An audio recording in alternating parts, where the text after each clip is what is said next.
For almost half a century, Corrective Services Commissioner Ron Woodham has faced up to many of the country's toughest criminals, gaining a reputation as a legendary reformer who changed the system forever. Now, with unprecedented and extraordinary access, the gates are unlocked as we continue exploring the inner workings of the prison system, guided by the veteran prisons commander who reveals exclusively his intimate knowledge of this huge and complex industry run with military precision.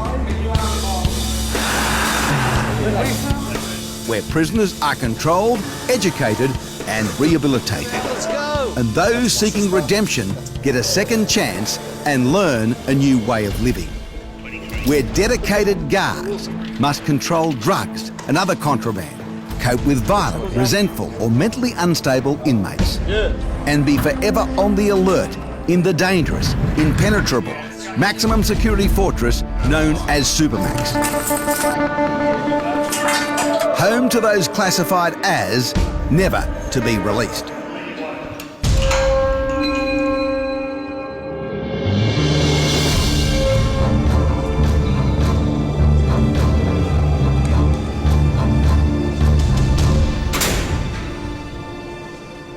I have to ask you, do you realise it's an offence to bring any contraband into the HRMCC? I've been made aware of that, Do you have any phones, prohibited drugs or contraband in your possession? No, officer, no.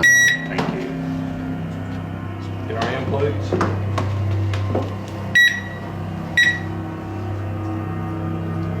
Thank you. So, Ronnie, you too? Yep. Even the Commissioner gets done here.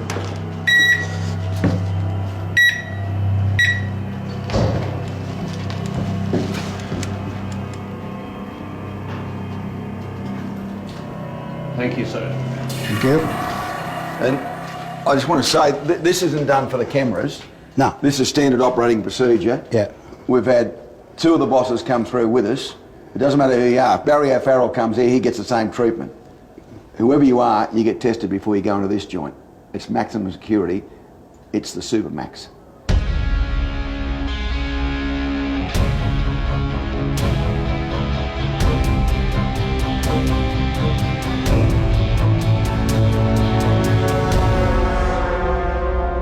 Building the Supermax took a lot of heat out of maximum security right across the board. The officers have taken charge. At one stage, you would think in some of the jails that the Crims were running it. I think they were. And we took that right off them and gave it back to the officers in total control.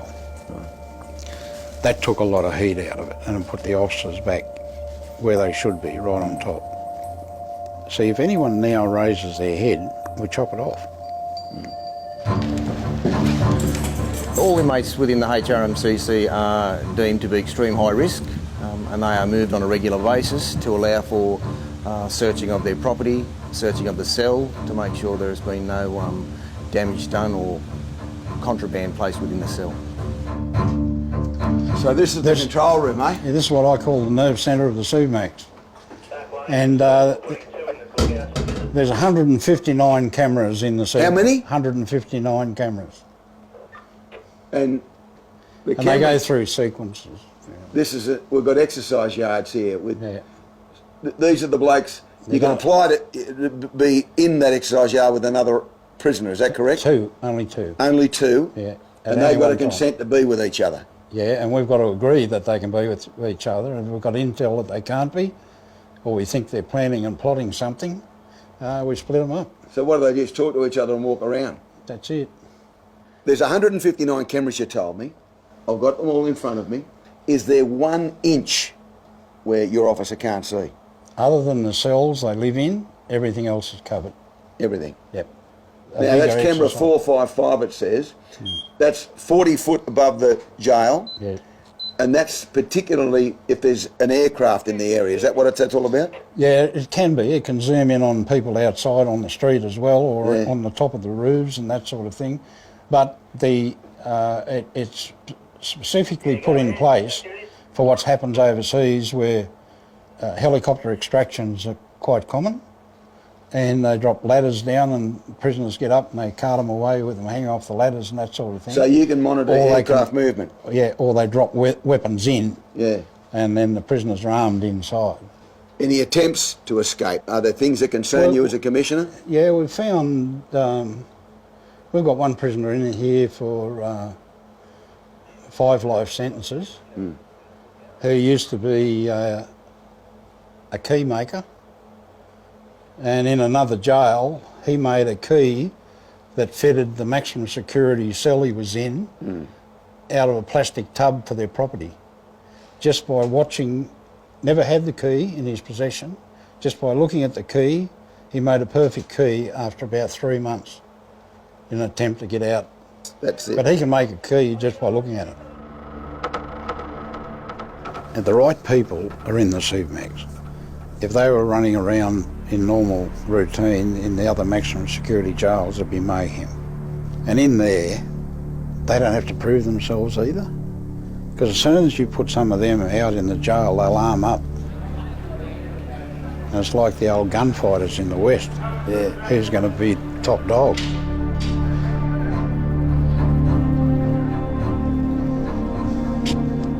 Did the sunshine, Ronnie? Yep. It's the most secure exercise yard in any jail in Australia.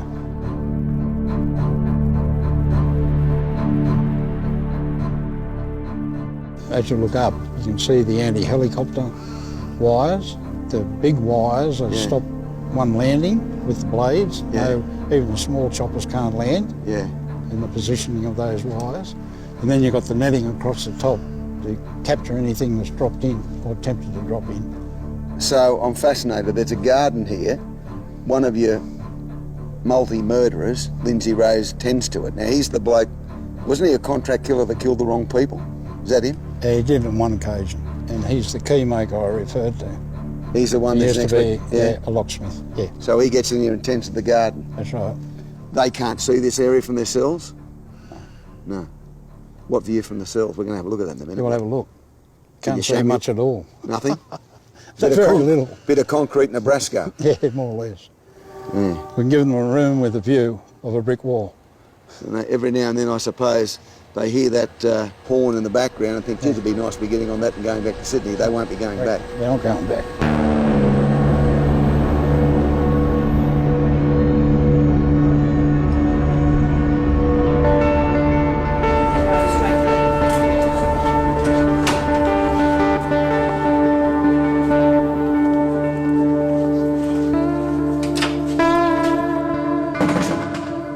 Is that for an officer, is it? The cage? Cage, yeah. No, it's locked in to make their phone call. Can I have a look at that? That's... when do they get to make a phone call? Well, they've got an approved phone list in here Yeah.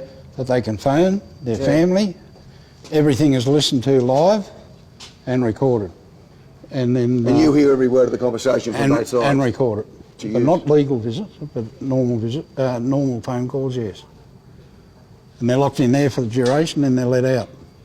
This gap here is where they put their hands out to get the handcuffs on and draw back in before the gates open. So they're uncuffed in there. Yeah. But before they get back to the cell, they're cuffed. Yeah, Every one of them. yeah. So they're cuffed And ankle cuffed. and in ankle here. cuffed. Now, how many officers? Is there always 2 officers? 4 in here. 4. Yeah. So It's very, very tight.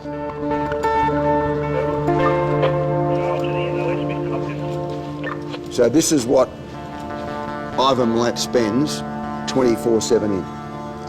Yes. Okay. Can we It's have a look at it? typical cell. Yes. Righty up.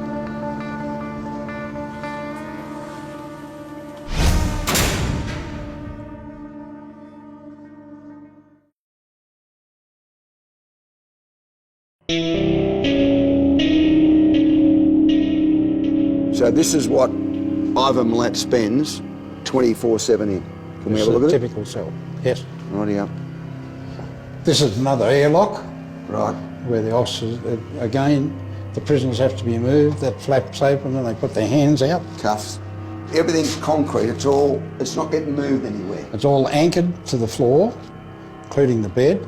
There's nothing, no bits of furniture that can be used to barricade a door or attack an officer with.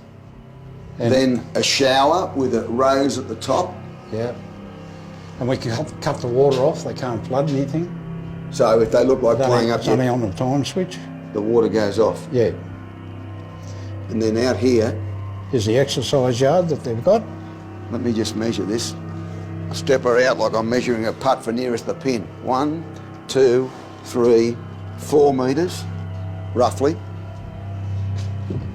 1, 2, 3, 4 and a bit. So, again, a slab can't be moved, can't be used. That's And right. a bit of sun. Yeah.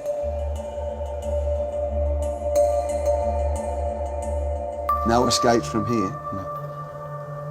All inmates are given the opportunity to exercise on a daily basis. Their rear cell doors are open of a morning and the opportunity to exercise in their rear yard, both in the morning and in the afternoon. You've got some good men and women looking after this facility. I've met a few of them today, and Excellent. you wouldn't want to walk a day in their shoes, but gee whiz, they do a job. They do, and they do it well. And I can't speak highly enough of them. Okay, sir, post correct. Supermax is quite intense. Staff are put under the pump on a daily basis. It's very stressful for staff to work with some of the inmates we have here. Control to the MOH, Mr. Hopkins. Police control, yes, yes.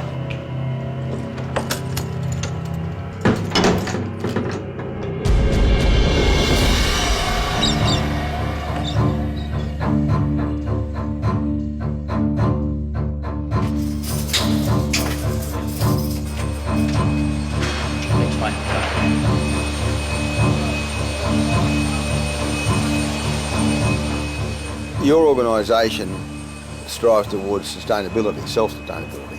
We've got industries in the furniture trade. We refurbish the school desks and that for education. So we make curtains for Spotlight. You make what? Curtains for Spotlight. You mean that my curtain may have been made by you, because I go to Could have Spotlight been. every now and then. Could have.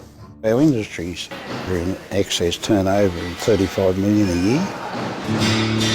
This is the furniture shop. These are maximum security inmates. We've got 45 inmates that work in here. They do all carpentry work. We do contracts to the education department, which is a big contract. And we're doing tent floors and so forth for the army. We have inmates in here doing traineeships. So they can learn a trade as well. It's very similar to a furniture shop you'd find anywhere. I mean, equipment like this machine behind me, it's CNC router, $150,000 machine. Inmates learn to operate the computer, they design and draw, and great setup.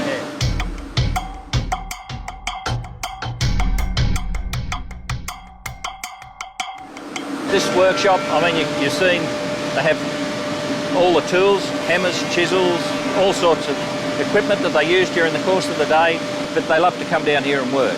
And they know if they play up or anything like that, they don't come here. We refurbish classrooms. We've got a couple of hundred units of demountables. They can just bring a truck in and put a school up.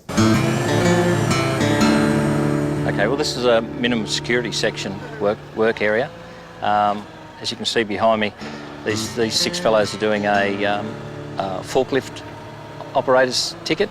We've got a guy in from the TAFE who gives them hands-on skills that they can actually go out and get a job. Your gauges are all right? Your lights working? When I started, it was a matter of just locking them up and waiting till their time was done and then kicking them out the door. You know, this day and age, we look at giving them some sort of skill to get them a job outside, to try and reduce the recidivism rate. And that's, you know, there's more and more emphasis on that as time goes by, so it's really good.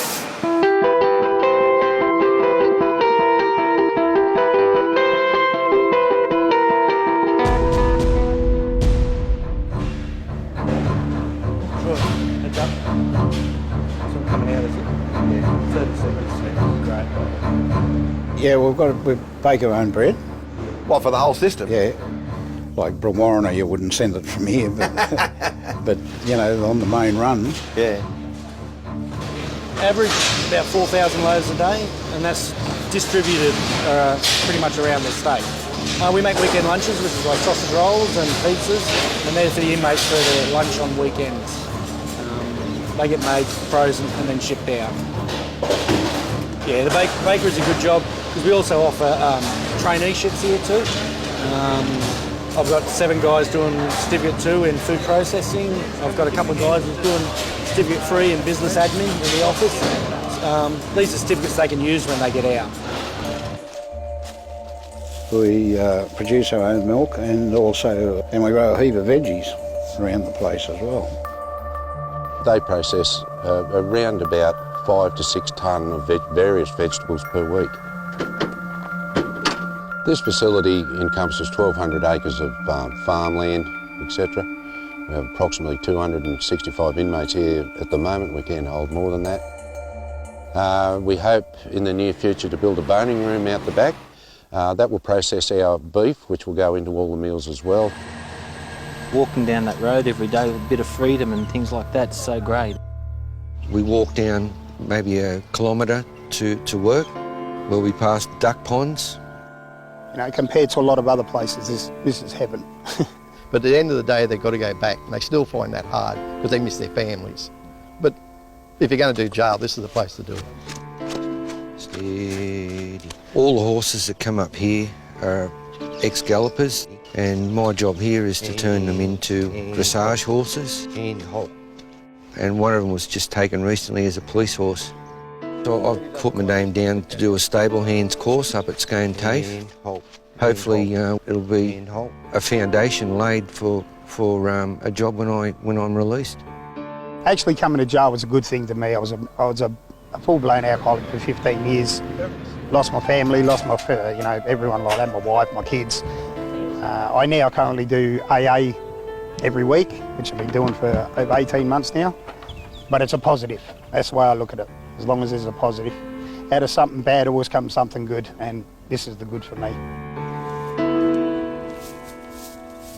This is the heaviest jail. They're some of the most serious offenders in Australia here. They could well live next door to you or work beside you. You know, the jail, they supply pots and pans and a knife, which is unusual for a jail too. I've just received a phone call that a visitor is going to bring in some drugs with a balloon.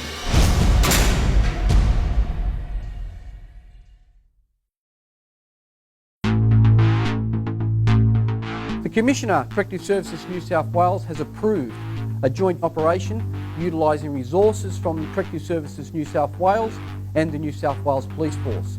I'm amazed you do joint operations with the New South Wales Police Force where visitors are searched, and the contraband you find is quite unbelievable. Yeah, we do regular planned operations with New South Wales Police and our drug dog unit, and we've even got dogs now that can smell a mobile phone. Taking place at the various correctional centres. Intelligence suggests that contraband is becoming an issue within the Long Bay complex. An area of concern is that contraband may be introduced into the centre via visitors. All visitors to the complex today will be screened by a canine, and if necessary, the following may occur: property search, a vehicle search, or a pat or strip search. The pat or strip search, this is to be conducted by New South Wales Police only.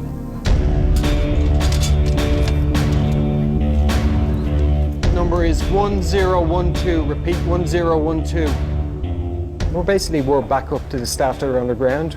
We're like the eye in the sky as such, and we can actually watch what's going on, so we assist them. And if we see something, we're able to then communicate via radio or by telephone and tell them there's something going on that they may have missed.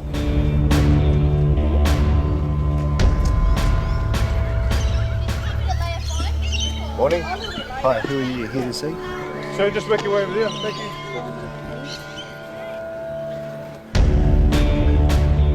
Look, there's a number of reasons why they try to traffic drugs in. One can be as a currency, the other for their own self-fulfilment. Okay, we're officers from the State Emergency Unit. We're screening everyone coming onto the complex today. Okay, but before we start, I have to caution you, it is an offence to have any drugs, weapons, syringes, tools of escape, poisons, prescribed medication and non-prescribed medication. If you have any of these such items, now's the time to declare so. I don't have anything. Okay, no worries. I'll get you guys just to hold your hands like so, and just remain still and silent during the search. Thank you.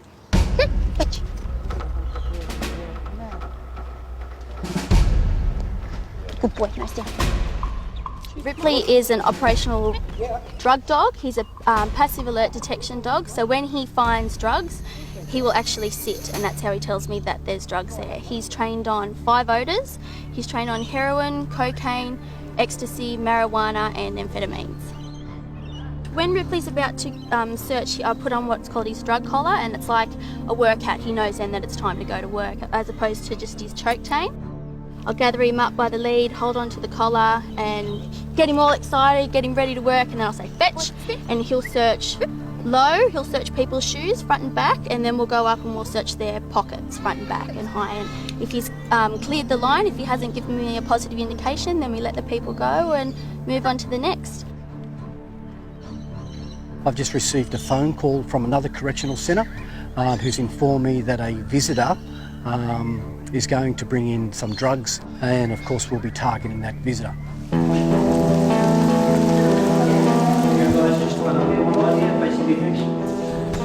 Before we start our search, I'm going to have to formally caution you that it's an offence to bring onto this correctional complex any drugs, weapons, alcohol, tools of escape.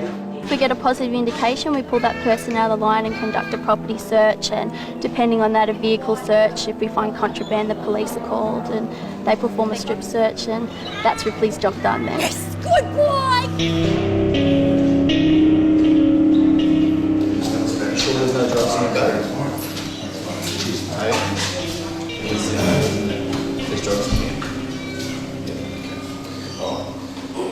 One of the visitors that we screened and did a property search on, what we found in her bag was some GBM, which we believe to be green vegetable matter, or commonly known as marijuana.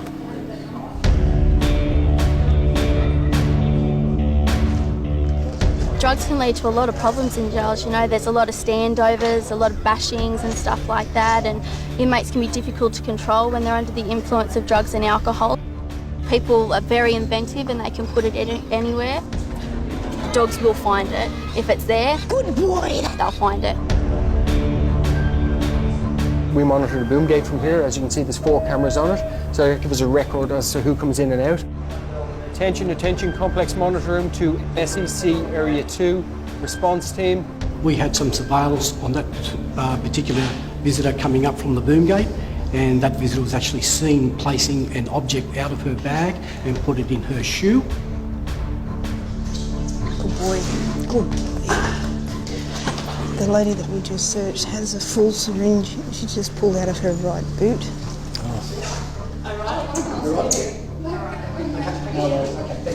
Syringes are, are really a nightmare for correctional officers because they can be stabbed and also with the blood diseases that can be found in those syringes. So that's extremely important for us that we stop that sort of contraband from coming in the centres.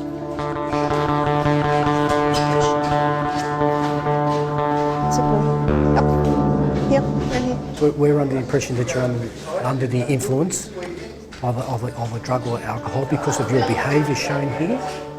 Okay, so I've just had a conversation with the MOS up there, and they feel that they're not going to let you have a visit today. Okay, however, you come back when you're normal, then you can certainly have a visit. Okay. Okay, thank you.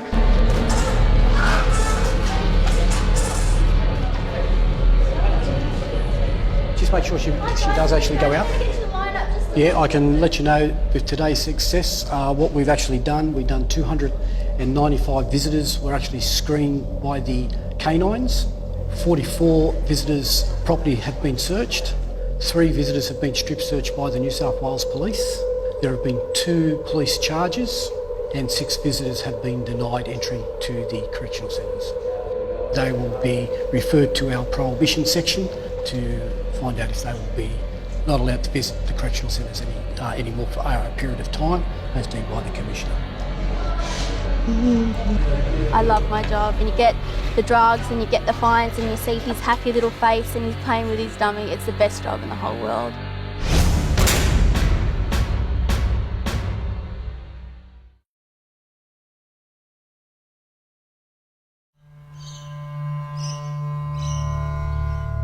You see, the government made a decision many years ago to close down psychiatric hospitals and put people back in the community.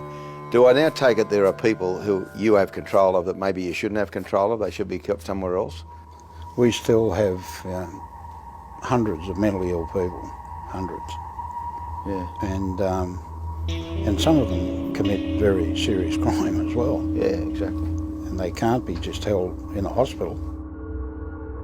This is the heaviest women's jail. And we've got some of the most serious women offenders in Australia here. Committed some gruesome murders, killed children.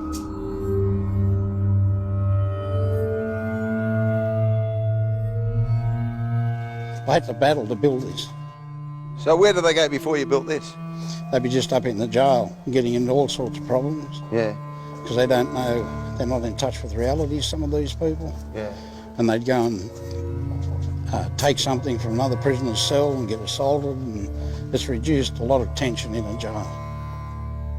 It's a facility where the case management is the psychologists, the health staff and the custodial staff work on the one case file. We're quite effective, keep a lot of them alive. And what are you going to do to make sure you don't come back, eh? Just never break the law again, never. You've got to stay, keep on your medication. Yes, yes. Don't go off it. Yes, exactly. What about you, Dom? I'm just in here for a bit of a common assault that had happened with my boyfriend. Yeah. I've been in mental wards since for 8.5 years Have now. you? Yeah. And are you medicated? Like last night I had a few bad dreams. Do you feel like you're all right now? Yeah, I feel all right today. As soon as I woke up, I knew that I was okay, and you got to think of happy thoughts. Hey, Mr. Woodham. Yeah. Is there any chance for an exercise bike so we can exercise on? Because our bike's broken. I got you one before. But our bike's broken out the back here. Yeah, okay. Got one on order. I got you one at the bay, remember? Kisley Jones, how are they? You been cutting up? Yeah. I still When did you cut up there? a few days ago. And Did you? It's got the ink part of the biro in there. And Yeah. The nurses haven't even. You'll end up buggering all your veins, you know. No good.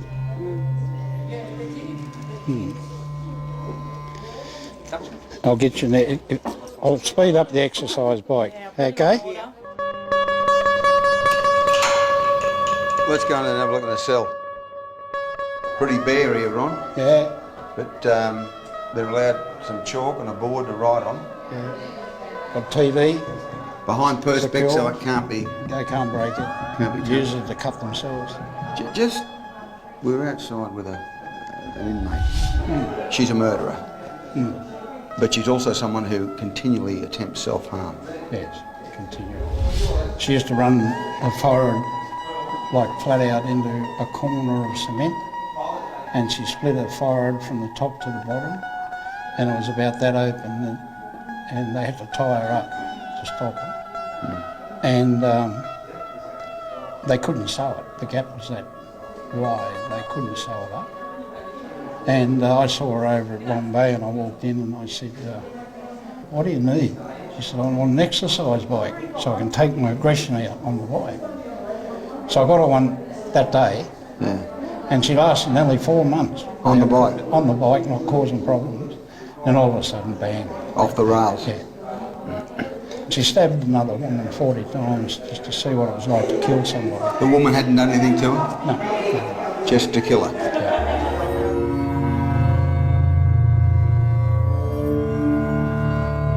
This is the high dependency unit.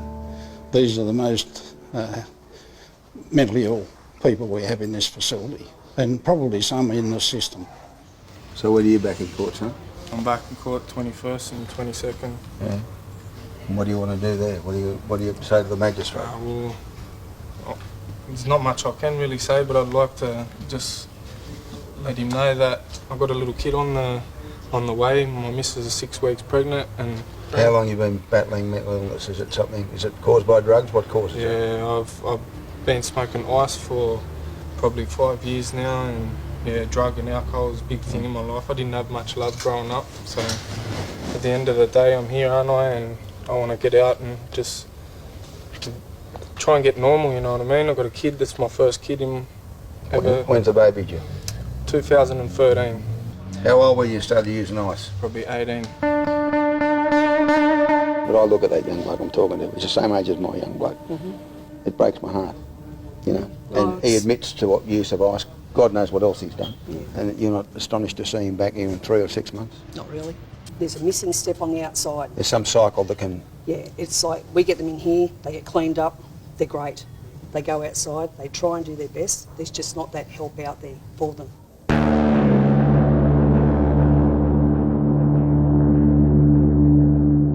It's something you don't expect when you first join the job, but when you do come in, you form a bit of a working relationship, whether you like it or not. That's the reality of it. That's how it works. Yeah, and you have to do it, you know, for my safety, the staff safety, the inmates' safety. Well, you're all Corrie boys, are you? You know what's over the wall here?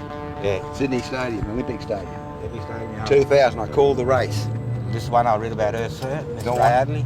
Kathy Freeman. Is Kathy running around the track because she is proud to be black. When she rang with her flag all up high, she looked up at the emu in the sky and thanked her to be blessed because she was our very best. Trying to get them published at the moment. Waiting on publish it. You won't get them published in here. I know, sir. You know, trying to get away from crime, you know, and get away from the drugs and the alcohol and all that, you know.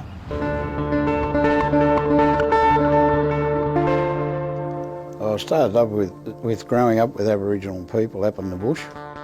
As a very young boy, I was taken to the site of the Mile Creek Massacre, where 28 women and children were murdered by white people. I can see by looking at you, you're emotional about this, you're moved by that. As I went through the ranks, I could see that there was a lot missing for Aboriginal people. And so I ended up buying that 3 kilometres of Clarence River frontage up at Tabulum, and we built a facility there for mainly Aboriginal people, men and women. Meeting in Ballunda means second chance. It's a second chance at life. Like they've had their first chance, I suppose, going through life, going through juvenile justice, and then they turned up in the mainstream after they turned 18. Some of them come here because they're sick of the jail system. They want to have another go where they can sort of change their life around. Their issues are mainly drug and alcohol, anger management and stuff like that. We're a working cattle property and we take residents here who have been to court. They've been convicted, but their sentence has been suspended and they're referred to us, and they're here roughly between 6 to 12 months. We take predominantly Aboriginal men and women between 18 and 40. Alcohol and drugs, they destroy a lot of families, you know. It's not their fault, you know, with these people. They do know what's right and wrong, but they don't know any other way. You know, they just need someone to give them a bit of guidance to show them another track in life. They've done a great deal of good for Aboriginal people, those programs, and a lot of them don't come back.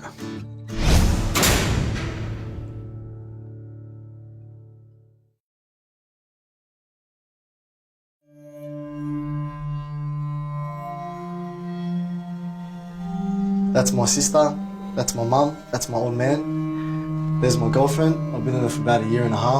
You know, probably get engaged to her when I get out. The kitchen area, all the boys spend a lot of time here, cook up some big feeds.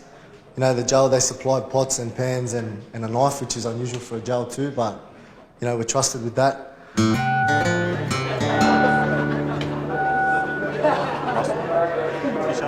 The development of the program came about in the late 80s, where we noticed in corrections the recidivism rate, return to jail rate of young adult offenders was considerably high, e.g. to the point of a high 90%. We had to do something. 18 and 25-year-old males are very, very impulsive. It's high risk-taking behaviour. It could be your son that had a spur-of-the-moment, impulsive, stupid mistake, drank too much, run off the road and killed someone and in jail. I've seen people we've literally had to drag off a truck on a Sunday to start the program, didn't want to be here, and in 16 weeks' time we can't get rid of them. They don't want to leave because they've changed so much and grown. Thanks guys, so today's expedition, we're going to be going out on the Moomba Plateau. We'll be out there till tomorrow. So today is about these fellows are nearing the end of the program.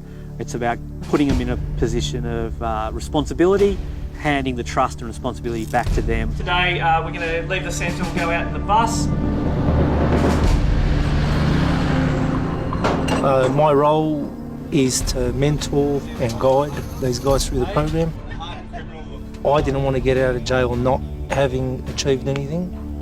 So for me, by helping these young fellas, it gives me, the opportunity to say, hey, I actually did something, I got something out of it. So I guess it's a personal thing.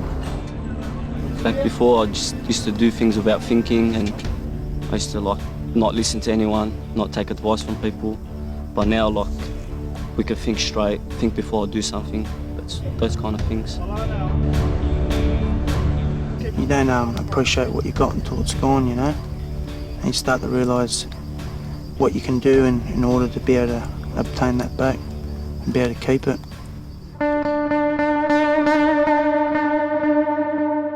I'm 22 years old. I'm 20. I'm 19. Today, guys, we're doing dangle duo, but when you're on the top of the platform, we're going to ask you what's changed for you in the program. Being in Oberon, you're gonna have to put some trust in people. When you're up there on the high ropes and that, your life's literally not in your hands. If the bloke down there isn't paying attention or something like that. Yeah. Now, boys, give a bit of encouragement, eh? And you can fall. You can seriously injure yourself. This rope here to get up. Come on back. Go.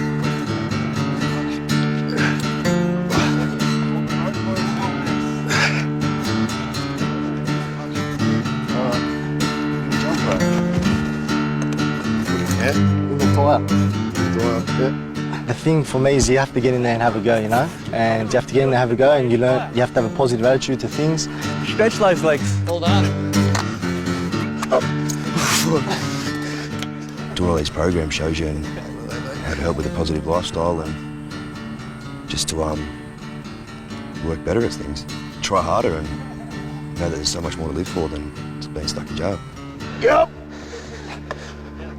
I don't have very many master criminals here. There's no Ronald Biggs that have planned a crime for 3 years before committing it. It's usually an impulsive mistake. Sometimes it's fueled by drug and alcohol or anger. Want to go first? Him first? And we're in the business of putting ourselves out of business. We don't want people to come back to jail. Can't give up. Nah. Never will we give up. We do not get inmates from Mars. They do not come from Mars and we send them back to Mars. They're people's sons, fathers, and they could well live next door to you or work beside you. They're normal people.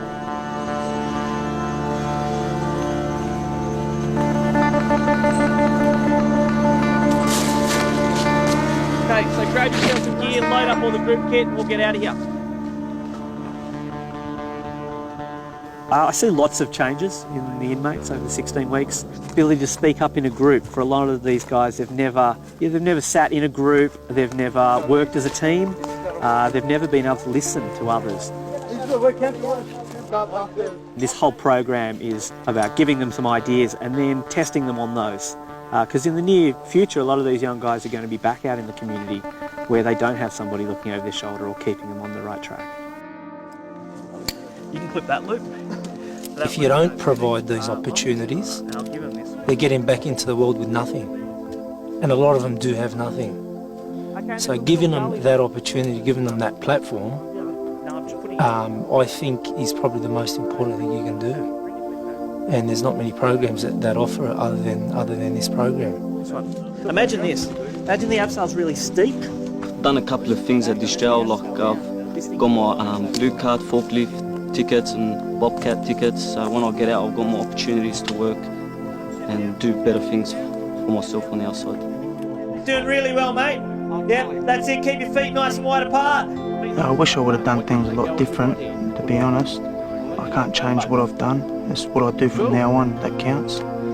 So I believe what I do from here on in will determine where I end up in the future. Right, start taking the slack out, guys. All right, Corey, don't worry. I got you. Mum didn't want to see me in there, you know, in the big white, in the green and that. I haven't really seen much of my dad since I've been in here, because he's kind of supporting me at the same time when I'm in here. Like, it was hard for me when I was out, but like I have a confidence in myself that I can say no. Since I'm in here doing all these programs, like this stuff, yeah, it's changed me.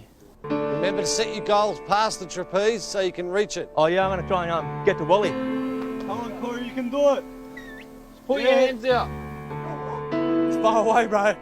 Like I try to tell my brothers. No, right. Trying to get to it, that's all. And like try to pass on the message that, you know, not to come here, not to do bad things, get a job, you know, just live a normal life instead of coming to jail and ruin it. Yep. Oh! Nice. Nice. Good on you. Nice. What? Oh! On this camp, I've asked the boys to write a 4-page letter to themselves, and I've said to them that I will send that to them a year after they're released. And I think with all goal setting, it's if you write your goals down and you set it out clearly, it holds you more to that. So if we can get them to write those down, it's a really good reminder, 12 months down the track, hey, this was your idea, this is where you wanted to be. Are you still on track for that? What are you doing about that? I sit back and I think about all the things I've done with my family and the things I could do better and things I could do more of. And when you come to jail, like for me, my family come and visit me every single weekend, you know, and I see tears on my mother's face, and if that isn't enough to make you learn your lesson, then there's not going to be many other things that will. It's the last obstacle, man. There is no magic pill. I'd love, and I tell them in induction, I'd love to be able to give every inmate a magic pill they could take that'd prevent them coming back from jail. We can't stop an inmate coming back from jail. What we do is we equip them with the tools to stop them coming back to jail. And it works. I'm the king of the world!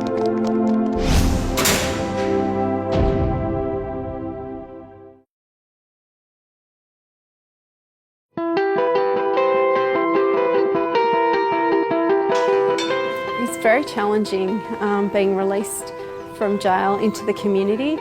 A lot of people are institutionalised from their time in custody, so just simple tasks can be very difficult. Imagine being released after 20 years into the community and not knowing how to use an ATM card, not knowing how to catch a bus. A lot of buses now no longer accept money, you need tickets, and just knowing the process of what you need to do in order to just do normal day-to-day activities can be incredibly challenging. And so having someone in the community to assist you to adapt and deal with those issues is essential, and Probation and Parole Service does provide that. Offenders can be placed on supervision by Community Offender Services, either by order of the court or from release from custody by the State Parole Authority. Hello, Fook, how are you today? I'm all right. And that's where a probation and parole officer will assist an offender to give them the support they need to become a functioning member of the community again. I've been all right. Been okay? Yeah. What's been happening? Not one single parole officer goes on their own to see these people, especially their unannounced home visits. There's a lot of difference between telling an offender you're going to be there at 4 o'clock tomorrow, and let them be all prepared for you, than to walking in at 8 o'clock that night with no warning. So here we go. Yeah, and you see the real thing. And of course, there's always, no one goes on their own.